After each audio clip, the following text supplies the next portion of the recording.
Okay.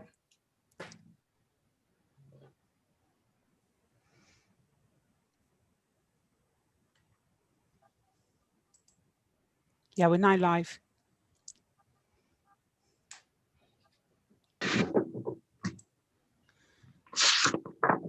We're now live, Chris. Fine. Yep. Okay, thank you. Good afternoon, everybody. At this point, I'm going to pass over to Angela, because she's going to tell us something very interesting. Thank you, Chair. It's just a piece of information to those who are watching us on a YouTube channel today. So just to advise that the meeting will be video recorded and live streamed onto our YouTube channel.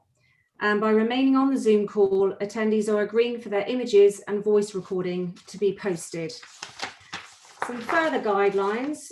In view of the current restrictions that COVID-19 has placed on everybody, including the Fire Authority, this meeting of the local pension board will take place using Zoom this afternoon. To ensure the meeting goes as smoothly as possible, there are several points and guidelines that the LPB chair has asked me to run through with members and attendees and for the benefit of the members of the public that are watching the live stream of this meeting. Once the meeting begins, attendees will be placed onto mute unless invited to speak by the chair of the meeting. If members or attendees wish to speak or have a question, please indicate this by sending a message using the chat function. This will be monitored at the end of each item, and there will be an opportunity for members and attendees to speak in turn. The open section of a Fire Authority meeting or these committees will be video recorded and live streamed onto Avon Fire Authority or Avon Fire and Rescue Service YouTube channel. Please keep any mobiles on mute to avoid interruptions and interference with sound. No public statements, access public statements have been received for this meeting. Should the chair call for a short comfort break, he will say how long that break will be for, and for the information of attendees and those watching. The recording and live stream will then remain running, but video images should be turned off, as well as microphones remaining muted. On return from the break, video images should be switched back on.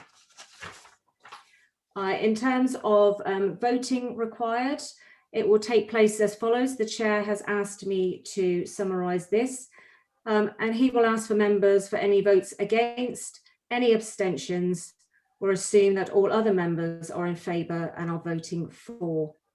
And I believe that the chair of the LPB will now ask everyone to introduce themselves for the benefit of the members of the public watching, and also confirm the apologies for absence.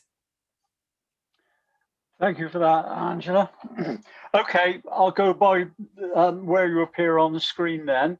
I'm Chris Windows, I'm chair today, councillor for Bristol. Can I ask you, Emma? Yes, good afternoon. I'm Emma Bowen, Democratic Services Assistant to Avon Fire Authority. Thank you. Amanda? Yes, hello Chair, Amanda Brown. I'm the Clerk and Monitoring Officer for Avon Fire Authority. Thank you. Steve? Steve Gregory, Democratic Services, Bristol City Council. Thank you. Kate Shaw? Good afternoon, Chair. I'm Kate Shaw, Technical and Compliance Advisor for the Avon Pension Fund. Thank you. Lynn? Good afternoon, Lynn Lamb, Finance Manager at Avon Fire. Thank you. Dominic? So, Danielle. It's all right. It's because thank you, Chair. That's okay. I'm Danielle Neal, the Treasurer at Avon Fire Authority. Thank you. Anna? Good afternoon, Chair. I'm Anna Capp and I'm the Member Services Manager at Avon Pension Fund. Thank you. Angela?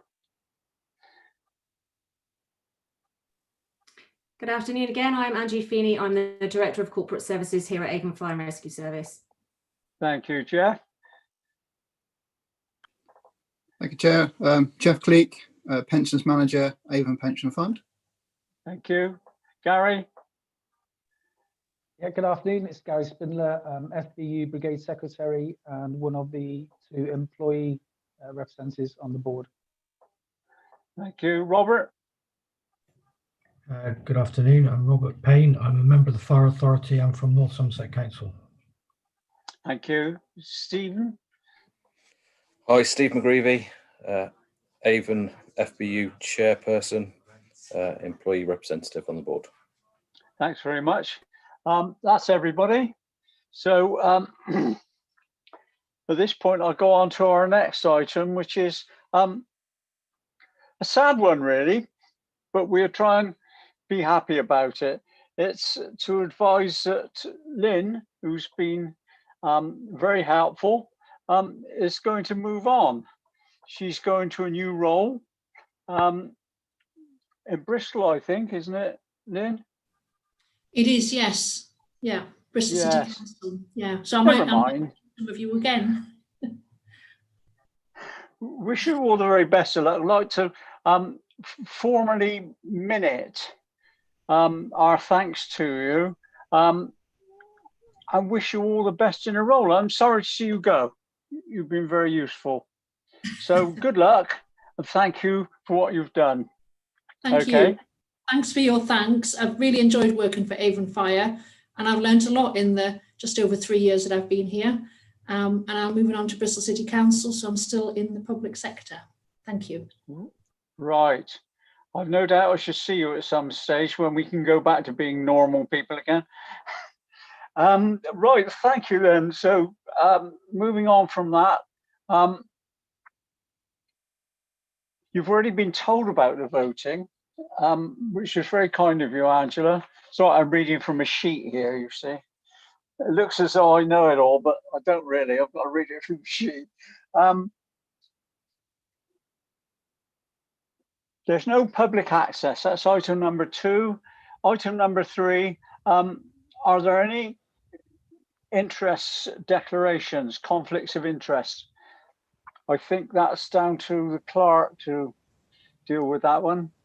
Yes, Chair, thank you. As we were reminded in our training this morning, just pure membership of the scheme, the firefighters pension scheme, doesn't constitute a conflict of interest. But are there any other conflicts of interest that anyone wishes to disclose? And I would mention one thing in the agenda. I'm going to talk about the transition protection judgment.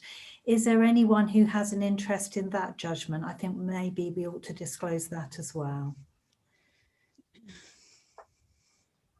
No, I can't see any hands, so I think that's negative. Okay, thank you very much. I'll make sure that that's recorded in the minutes.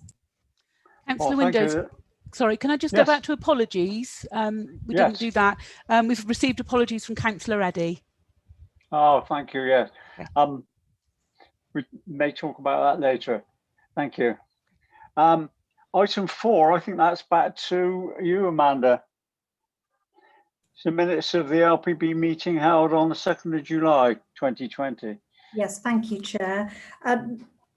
Everyone present, I hope you've had an opportunity to have a look at the minutes for the meeting dated the 2nd of July. I'm quite happy to quickly go through the things that were resolved to make sure that those action points have been taken forward. So if we go through, so page 7 of your bundle, it was resolved that the terms of reference would be adjusted to reflect the changes discussed and presented to Avon Fire Authority on the 16th of July. In fact, it was presented again to the December meeting, but I will come to that in the agenda. The next resolution was that the monthly summary of LGA bulletins, which Avon Pension Fund issued for service on a monthly basis, would also be distributed to pension board members going forward. Can I just confirm whether all members are now receiving those bulletins? I've got nods, so that looks positive. Good, okay, thank you.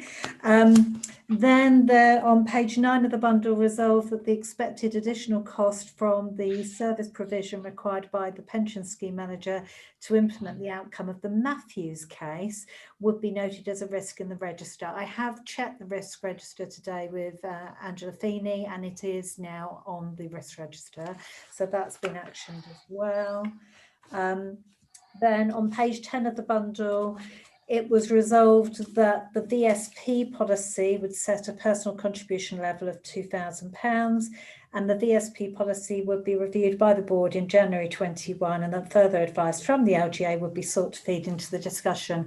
Lynn is going to brief you on that later in the agenda, so I'm content that that is fine. There was one administration report which was noted on page 11, and I think no other business. So can I please have a proposer and seconder for the minutes as a correct record? I move approval, Chairman. Gary? You have a seconder? Robert? Yeah. Thank you. Thank you very much.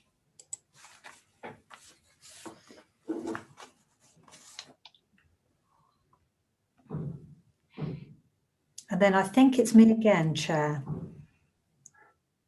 Yes, it is. You're a great demand. So the next item number 5, is an update on terms of reference. And the reason I didn't write a paper was it was just simply to say that the terms that you agreed as the new terms of reference at your last meeting in July were formally put forward to the Fire Authority as part of the constitution changes. So there was a paper of lots of different changes, and they were noted at the meeting on 16th of December. I think following work by myself and Angie in preparation for this meeting, we might have identified a couple of improvements we can make. So I am suggesting that we have a re-look at the terms of reference again before the end of the financial year. For example, it doesn't currently provide for the preparation of an annual report, and that is an item on the agenda. So I will suggest that we have a look at that and hopefully get that approved by you for reconsideration by Avon Fire Authority. But I'm not in a position to give you an amend today. Hopefully that makes sense. Yep. Thank you.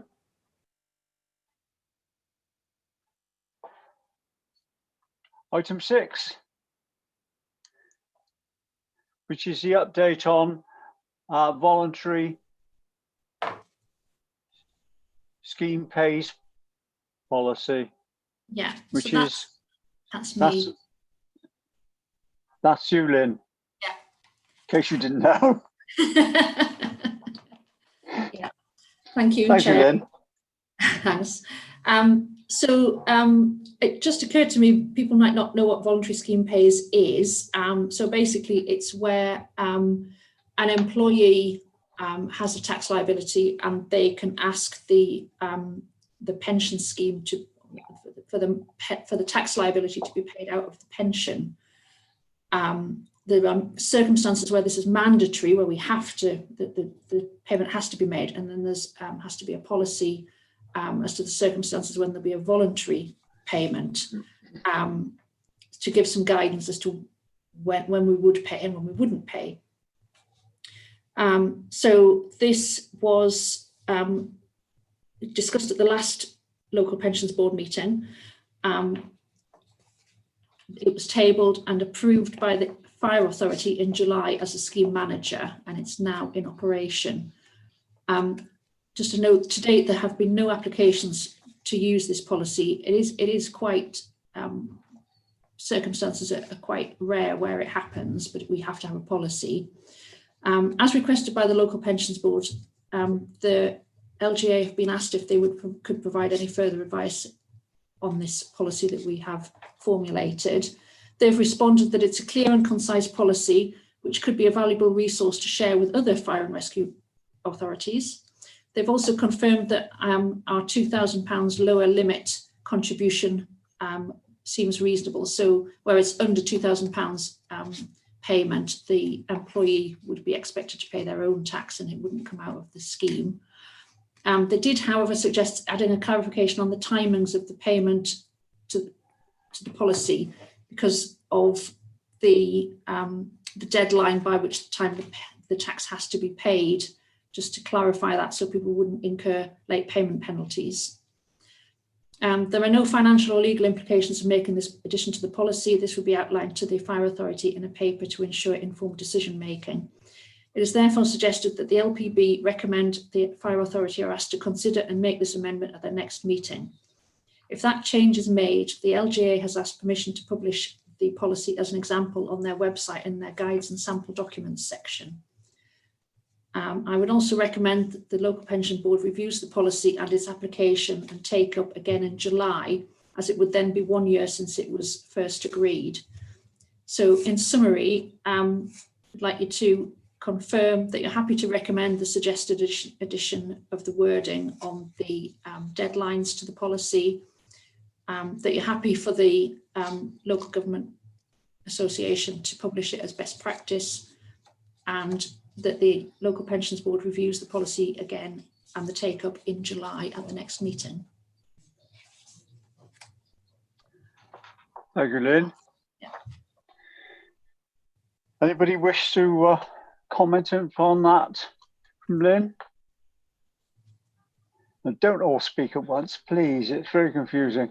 It seems sensible to me. I think it's what we discussed before, and it's just sort of sets it in stone, if you like. So I'm happy with that, if everybody else is. Yeah, agree with that, Chairman. Good. Thank you very much for that, Lynn. Thank you.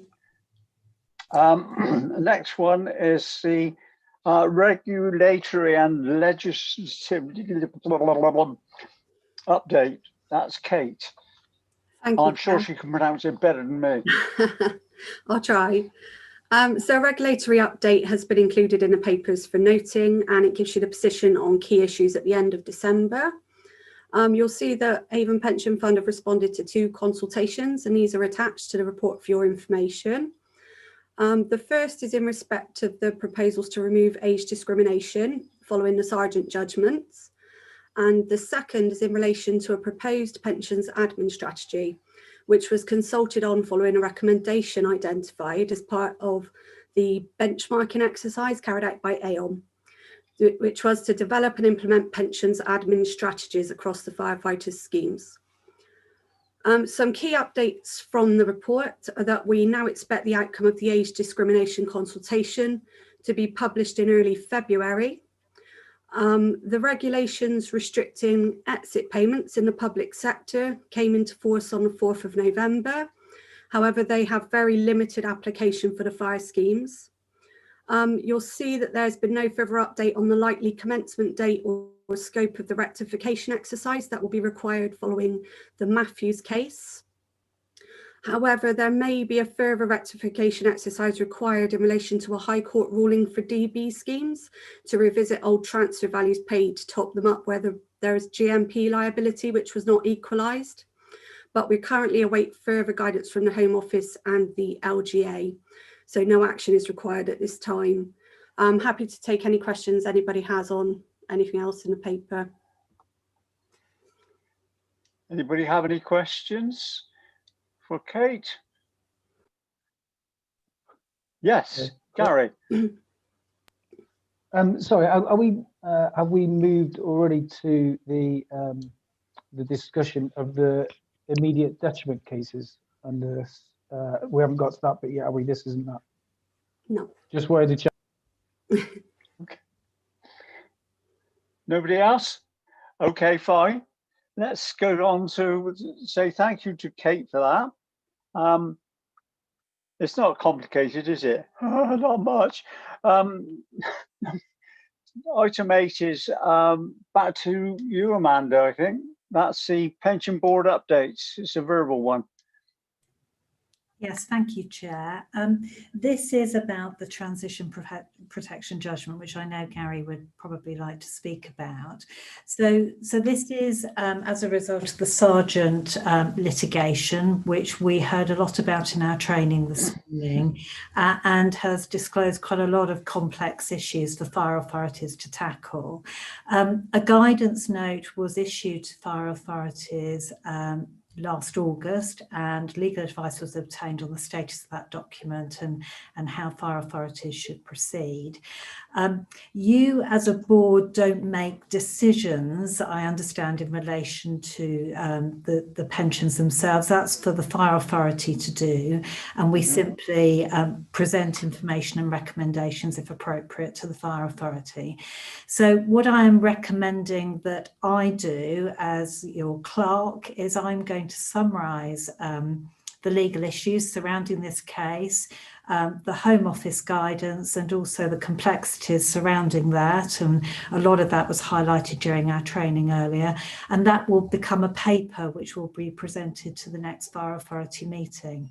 Now, I note what Kate has just said about the fact that we are due some feedback from the government consultation process in February. And the chances are that won't arrive before the next Fire Authority meeting. So it may well be that the Fire Authority meeting in February is going to discuss a holding position until there's more direction issued by the government. So I don't think final decisions will be able to be made in February at the Fire Authority meeting, but certainly members need to be aware of the case, the complexities, and make a decision about their holding position. So I'll stop speaking there, and I know, Gary, you'll probably want to speak and maybe ask any questions. Okay, thank you, Amanda. Gary. Microphone? You're not on. Sorry, That's better. It worked for the space bar when it was the other way around. Thank you, Amanda.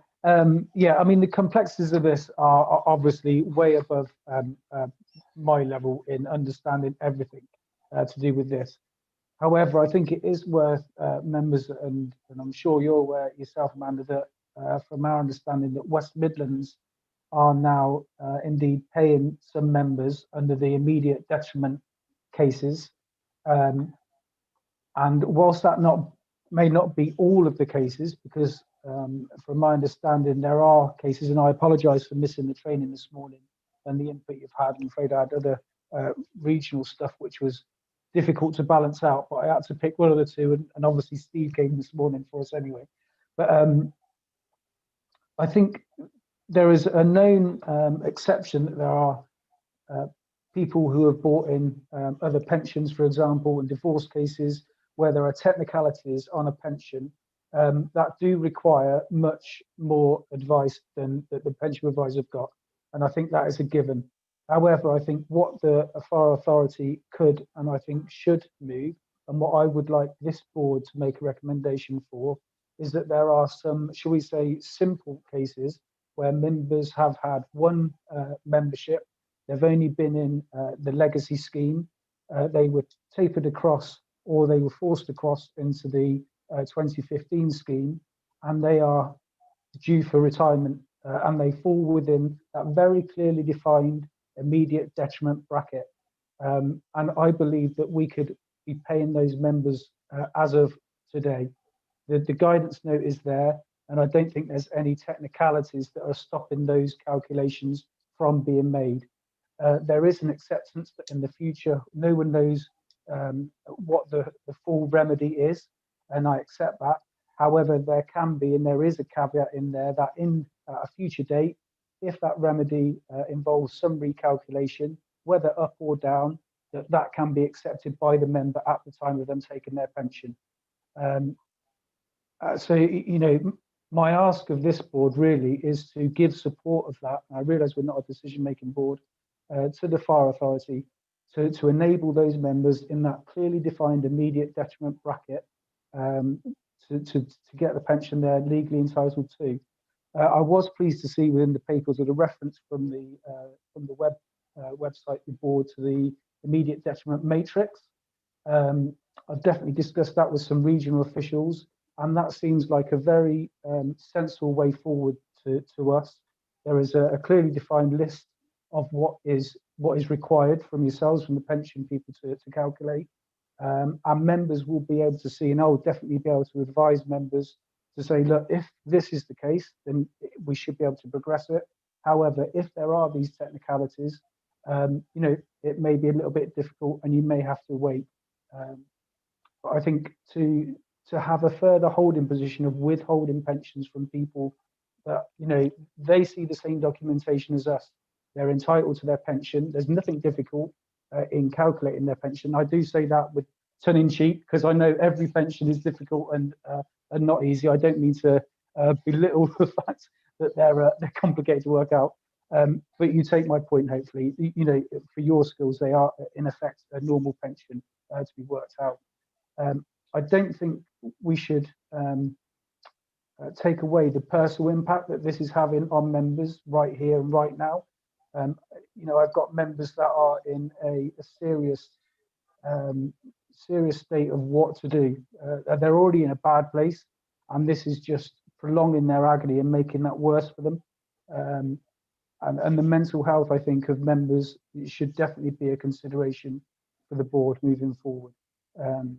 So yeah, I'll leave it there really. As I say, in summing up, I think there are cases that the board can definitely move on and recommend the fire authority pay in those immediate detriment cases, notwithstanding the technicalities of some of the other pensions, and the use of that immediate detriment matrix, I think would be very helpful and provide a lot of clarity moving forward. Thank you, Chair. Thank you, Gary. Anybody wish to add to that? Angela? Thank you, Chair. I'll come in. I suspect that as Amanda's introduced this session as well, she might want to come back in on some things as well. And yeah, Gary, we're aware of the individual implications around this and the number of people who are waiting. And I think that's been strongly in terms of Amanda and I's discussion about actually taking it to Fire Authority as a scheme manager to have a firm position on it, rather than actually, you know, us having to this point not taking it to Fire Authority. I think in terms of the LPB making a recommendation around that, that is rather difficult, because in order to make a recommendation, that needs to come from a fully informed place, including information which is a legal privilege and therefore which we can't share with the LPB. And that's why we haven't kind of taken it here for a recommendation as we have done in other routes. However, I do think it's really important that in the paper that Amanda is putting together, that the views you have expressed, Gary, as well as being on the minutes, are included within that paper. And of course, you know, I don't need to sort of make suggestions about what you might also want to do in preparation for the Fire Authority, Gary, but I think certainly a public access statement would be a really good way of you being able to further present that in advance of the Fire Authority, who will then need to go into exempt session to consider it because of all of the legal privilege factors within that. So I hope that that's sort of helpful in terms of saying where I am with that, and then linking back through to Amanda and who's going to be drafting the paper. Thank you, Angela. Amanda, did you wish to? Yes, thank you, Chair. I mean, I think Andrew's summarised it very well. I think the only thing I would add is I'd be surprised if there are simple cases. I've been looking at the complexities, and there are many complexities, not least relating to back contributions, possibly refunds of contributions, tax. I'm not convinced it's an easy thing to unpick, but I think Andrew's absolutely right. I don't think it's for us to go into too much of that detail. I think what we need to do is to present the legal advice which is privileged to the Fire Authority, say this is the position of our firefighters find ourselves in, and I'm asking for stats about the numbers of you guys who are affected, and we've got to keep that at the top of our minds. And then I think Andy's suggestion that you put in a public access statement as well to make sure that your concerns are heard, and that will all be discussed fully with the Fire Authority. Okay, thank you very much. Anybody else wish to contribute? I can't see anybody jumping up and down. Okay, thanks very much, all of you, for that. Item 9 is a scheme administration report, and I think that's you, Jeff. Yes, thank you, Chair. Thank you. Yes, this is just the report to the Pension Board for noting of the activities of the administration over the quarter up to the end of November. So I'll just to summarise the paper. So obviously, along with the rest of the UK, officers are remained working in lockdown in isolation. So it has made administration quite complex and at times long-winded, because we have got limited access to our office, where some of the information that we need access to is held. Over the course of the last, since the last report, I think I can just summarise that we've continued in line with what the TPR recommendations are to process our critical cases and ensure that we're getting people paid. So that's sort of carried on pretty much unhitched, generally speaking. I think if you look at the benchmarking report, there are a couple of reds that have flagged up. A couple on the deaths. This is pensioner member deaths, two of which were quite complex and required some access to historic microfilm data to bottom out the widow's entitlement. And there are also a couple of red flags on transfers, which, although the TPR has sort of flagged as non-critical at the moment during COVID, we still have a duty of care to get these through.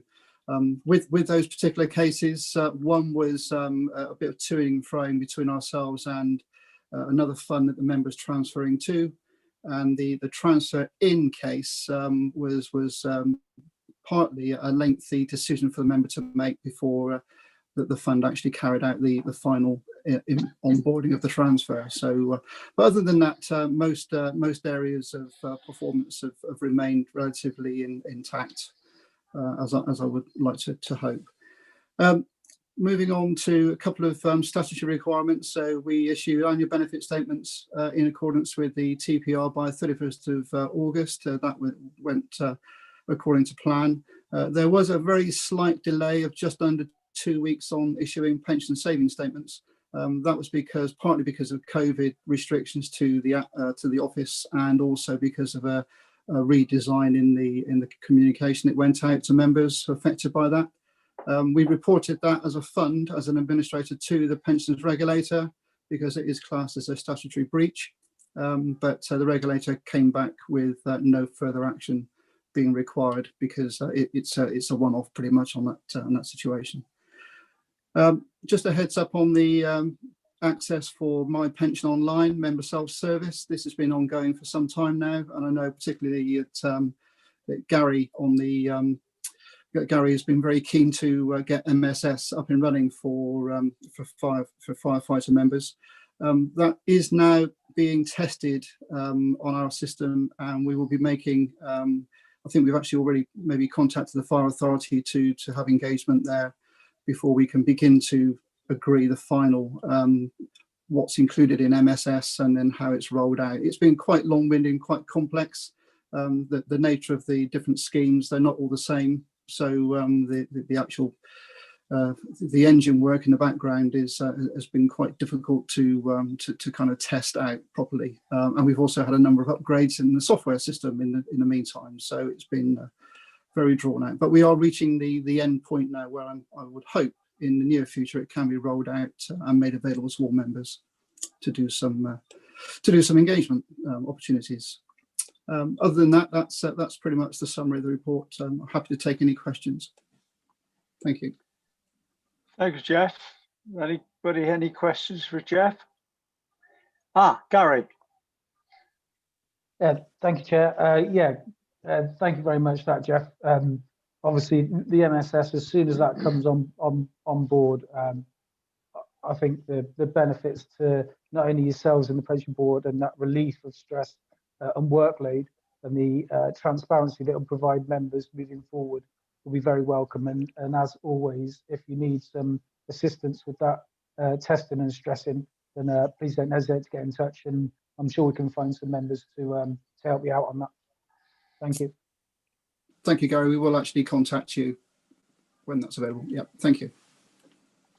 Have anybody else? No? Okay, well, thank you for that, Jeff. We'll go on to item 10, which is scrutiny and review report. And I think that's you, Angela, is it? That's right, thank you, Chair. As the local pension board will know, there is already a register in existence to support you with your assurance role and risk awareness and mitigation. And also, as you've heard from Jeff, we get a lot of information for our administrators on any breaches and issues via their admin reports. However, this item introduces a new report to the local pension board in further support of your assurance and scrutiny role. And it brings together 5 key areas to report regularly to this board. One is discretions applied. So as you all know, there are discretions available in the firefighter pension schemes. So this would provide you as a board with information about when and how those discretions are being applied.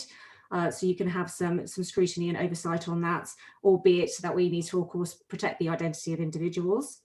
Any breaches of law that have been reported, any complaints, disputes or appeals that are in progress at the moment on the firefighter pension schemes.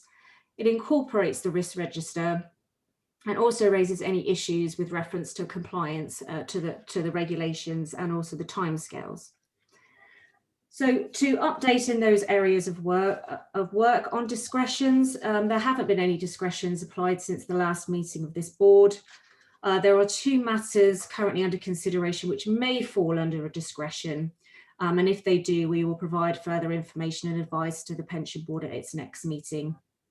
In terms of breaches of law, as Jeff has indicated, the administrators have informed us of one breach of law, which was around pension savings statement, which was delayed from the 6th of October to the week commencing the 19th of October because of the COVID-19 pandemic. And as Jeff has advised there, the regulator have advised us that there's no further action to be taken on that one. On complaints and appeals, none have also been received since the last local pension board. The People and Culture Committee are dealing with a request for reconsideration with reference to an ill health retirement and compensation scheme matter. And that's under their jurisdiction as a People and Culture Committee. Should the pathway of that become an IDPR, so an internal dispute resolution process, then I will inform the LPB of that also at its next meeting. The risk register has been updated following the last meeting. We heard a bit about that in the minutes section. But it is attached there for your consideration and any questions on the risk register. It's very important that that's a live document because also as we've heard, there is a lot of complicated matters with pensions at the moment. So it's really important that that remains a live document, which we look at every meeting, both in terms of the topics on that and also on mitigations around that. In terms of compliance deadlines, the 5 key deadlines are set out there with confirmation that apart from the one that Jeff has discussed, we have either achieved those deadlines, those statutory ones, or have plans in place to achieve those ones with the next one during May 21. So my recommendations here are for the board to note this report and also its appendices. The appendices are copies of the TPR returns which have gone from the service, and to consider whether any further information or action is required to assist their scrutiny of these matters. And should there be any of those ones, I can make sure that those are incorporated into the future of going forward. The next one, of course, being in your next meeting in July. Thank you, Angela. Everybody happy to accept those recommendations? Looks like it. Okay, well, thank you for that, Angela, but I'm not letting you off the hook because we're going on to item 11 now, which is the pledge to protect scheme members. It's because it's Zoom. So it's back to you again, if you wouldn't mind. That's fine, thank you, Chair. So this is a paper informing members about the pledge to combat pension schemes. The pension regulator has launched a new campaign to help combat pension scams Wow, that's harder to say than it is to write, which have a devastating impact on anyone who is impacted by pension scams. So the scheme that have been launched by the regulator involves our pension administrators making a written commitment to abide by the 6 principles which are set out in the paper, and ensuring that they've got the systems and processes in place to meet those commitments.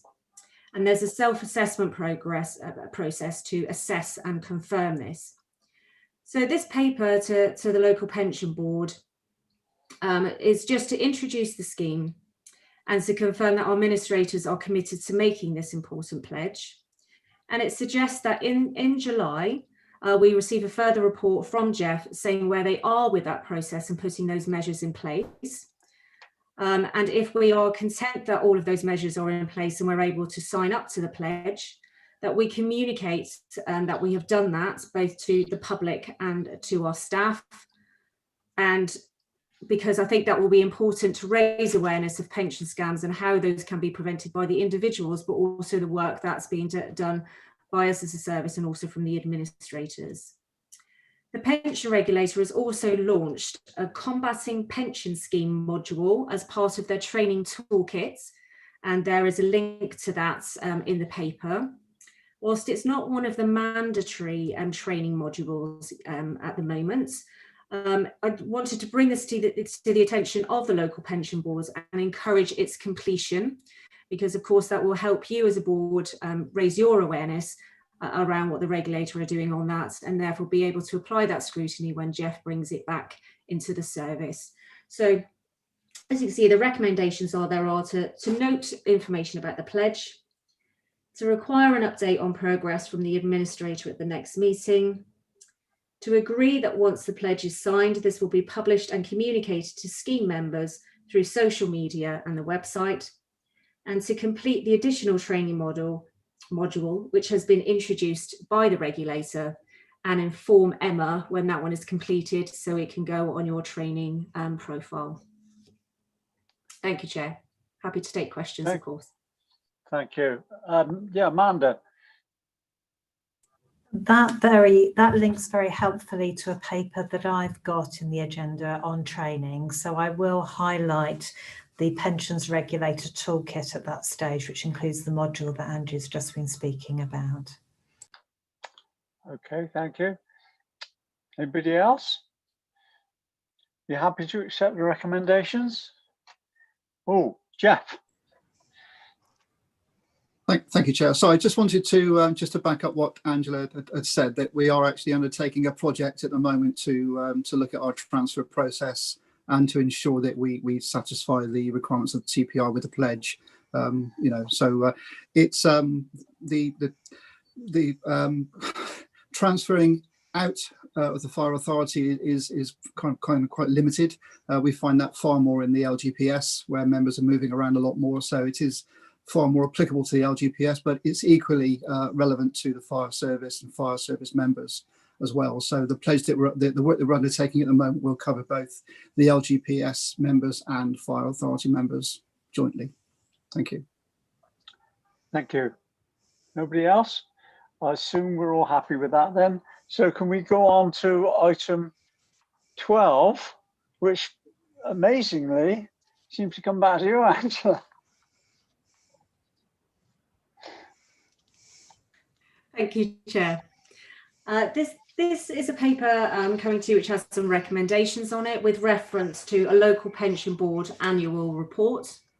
So it's good practice that local pension boards produce a report at the end of each year for the previous year, which serves as a useful tool to inform the scheme manager, so the fire authority, the public, and also members of the scheme on what your activities as a board has been in the previous year.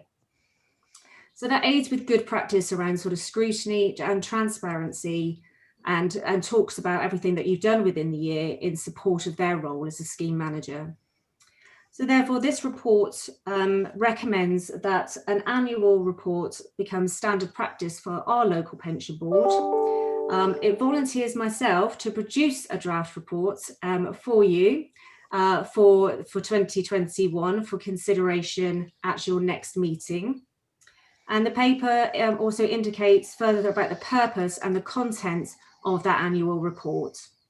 So you'll see that the recommendations are to agree to the annual production of a local pension board report to the FAR authority, which will be published and include the topics set out in this paper. That you commission myself as your Director of Corporate Services to produce a draft local pension board annual report for 2021 to be approved by the board at its next meeting in July. And also to decide whether to include the following in the terms of reference for the local pension board, which is what Amanda has referenced earlier on in this agenda, with the wording of that being to produce an annual report to the FAR authority outlining the work of the board throughout the previous scheme year. Thank you, and happy as ever to take any questions. Thank you, Angela. Questions from anybody? Gary, you'll have to turn your. That's it. Yeah, just not very good with my fingers today. No, thank you, Angela. I think that seems like a really good bit of work. I know that you've got enough to do, but I think having that annual report in one place will definitely benefit communicating how this board works, what it does, not only to ourselves, obviously, but more importantly, I think to the people it's trying to serve, and that's the members. So I thank you for taking on that bit of work. If it's agreed, and I hope it is, for taking on that bit of work, and I think it really will be a valuable asset to have for us all. Thank you, Gary.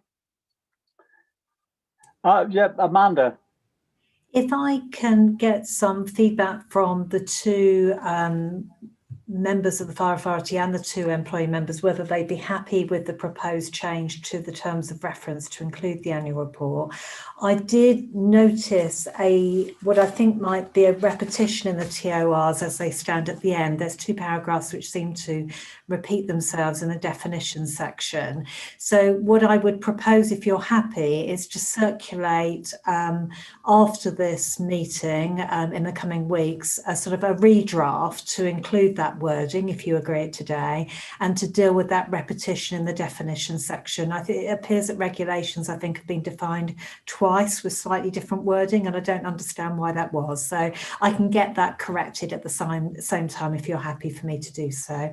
And then we can have separate discussions in the July meeting about the format of this board generally and whether that needs any amendments next year. But I think at this stage we'll leave it at that. Thank you, Amanda. The worst thing that can happen in a meeting is that the chair gets confused. It's happened today. Sorry about that. Do we have to vote on this, or can we just agree it? I think you just take any objections. So I think if people are happy with that proposal, then we can take it forward. And it would obviously have to be signed off by the FAR authority in due course anyway, any changes to the terms of reference. So as long as people don't object today, then I can circulate those changes. Okay, thank you, Amanda.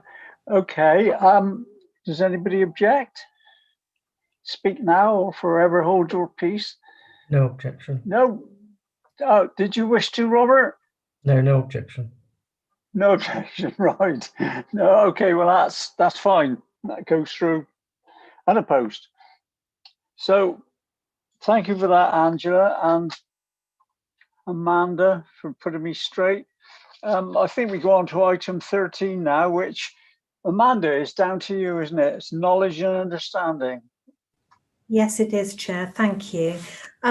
Forgive me, I'm brand new to this pension board, so I don't know where we are in terms of knowledge of this board, and I know Councillor Windows is quite new as well. So this paper is to basically remind members of their duty of knowledge and understanding, and to remind us that in the terms of reference we have a duty to keep ourselves educated and to spot any gaps in our knowledge and address those. So I did a bit of research with the Pensions Regulator website as a resource and found, as Angie has alluded to already, the Public Service Toolkit, which is an online learning platform, which is seen as the minimum, and I stress that word, minimum standard of learning that we should all have in order to fulfil our roles on this board. I opened up an account at the weekend just to check that it was easy to do, to set up my learning account. And I'm afraid when I did look at the modules, there wasn't one that was under an hour. So it is going to take a while for us to all complete this training. But I don't know what the starting point is. I don't know where we are all. It may be that some of you have done this already and that you just need to address the additional module about the pension scams. So my report asks you to note my report and agree that as members, so that means the two employer representatives and the two member representatives should complete the online training, all the modules on that public service toolkit, including the new module about pension scams. Report that they've done so by the July meeting, and then I think we will be better equipped. At the moment, we might not know what we don't know. So I think once we've all completed that base level training, when we come back to the meeting in July, we can decide what other training we think we need, and I can then organise that. So, for example, I know as a fire authority, I think Angie is considering looking into whether we need a specialist manager in the headquarters with pension responsibility, and that may well, plug some of the gap that we have in specialist knowledge. Also, I'd like us to re-look at July, once we've done that base level training, whether we should be considering an independent chair who's a pensions law expert, because although I am a solicitor by trade, I'm not a solicitor who specialises in pension law, and I'd hate for you as a board not to have the best advice. So I think that's something we ought to consider again at July. So I will stop talking, but could people please let me know if they're happy to commit to at least do these basic modules on the Public Service Toolkit on the Pensions Regulator website. Gary, I see you have a question. Yeah, thank you, Amanda. I've got no issues with doing continuation training. I think it seems like only last year, but knowing the fact that last year was disappeared, it was probably 2 or 3 years ago. But we did go through some training that was quite well laid out. It was very easy to access and go through. It was still quite substantial in commitment, but I wonder if it'd be worth somehow looking back to see whether that current training is still live and be able to follow on from that rather than start a new process, if that makes sense. The training was provided through I would guess it was through the LGA. So therefore, all I'm saying is it might be worth them contacting them to see what we had to do before, because that was all online and we had to register and give feedback to say we completed it, to see whether we could, let's say, revisit and carry on with that method of learning rather than start a new process.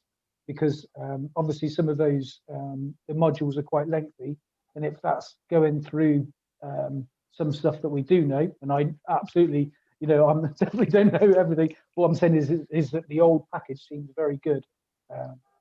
So say if we could carry on with something that we'd already started, or whether that doesn't exist anymore, I don't know. I'll certainly look into that. What I will say though is we had our free annual training session this morning with the LGA, which took about 2.5 hours, and our trainer Claire Hay, as part of that training, told us we should do as a bare minimum this toolkit.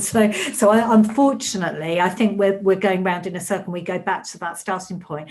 I will get Emma to help me research what training provider we used before, because I think what you've alluded to might be a really useful top up, and I certainly don't want to reinvent the wheel. But yeah, Claire was quite clear this morning that she felt that we should do the toolkit. Sorry, Jeff, you've got your hand up as well. Yeah, thanks, Amanda. Just to kind of probably come in on what you've just been alluding to and what Claire mentioned this morning, the Pension Regulator Toolkit has been in place since 2015 when pension boards were formed, and that hasn't changed. So the requirement is that the pensions regulator's toolkit should be, I think it's got 7 or 8 modules within it which do need to be completed. Maybe what Gary may have been referring to was the kind of I think there are like a 3-day fundamentals training course. I think that was the LGA ran for pension board members. So whether that was what Gary was referring to, I'm not sure, but certainly that was also in place to complement the toolkit previously. That's really helpful, Jeff. Thank you, because I'm not aware of the background to this. So it sounds like we're back to trying to get this toolkit done. And having logged on myself and set up an account, I know it's a big ask. I know there are lots of modules to complete. So I think maybe what we do between now and our July meeting is we sort of, I will check in with you and see how you're getting on midway through, and as a gentle sort of prompt that we all need to try and find time in our diaries to do a few modules, and then we discuss it again in July. But I think, yeah, I think I'd be a bit uncomfortable if that's what the pensions regulator recommends that all board members should do. I'd be a bit uncomfortable if we haven't done that as a minimum. So, but thank you, Gary. I'll certainly look into whether we need top-up training in July as well. Thank you for that, Amanda. We move on to item 14, which is local pension board work programme for 2021.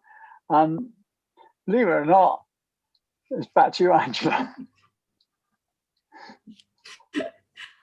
Thank you again, Chair. Hopefully this is the last time that you'll hear from me at this local pension board, but it's just to talk about your annual work plan. This is only the second meeting that I have attended, but I've wanted to do some work on your annual work plan. So what I've done is separated out from the previous one, which seemed to run from 2018 to 2020. To close off those actions as either complete or superseded at this point. And then to generate a new work programme, which will run from 2021 and also include 2022. And this is to further support your kind of planning and horizon scanning, because there is, as we've heard, rather a lot going on in the world of pensions. So you'll see for the 2021 and 2022 one that I'm proposing, that it contains the standard agenda items, which were on your previous one, but it also starts to bring forward specific items for consideration by the local pension boards based on known legislation and timelines around that, different procedural stuff that we've said that we'll have a look at. So for example, looking forward to the annual report and what we've discussed today about a further report coming from our administrators on the pledge to combat scams. And as I spoke about on the risk register, I think it's really important that this is also a live document which we look at quite regularly. It'll be one which myself and the administrators will look at in between your local pension boards, just so we make sure that that this board is really purposeful and doing all it needs to do on this quite kind of complicated world of pensions, where there's actually quite a lot of things that are fast moving. So yeah, so it combines the standing agenda with specific items.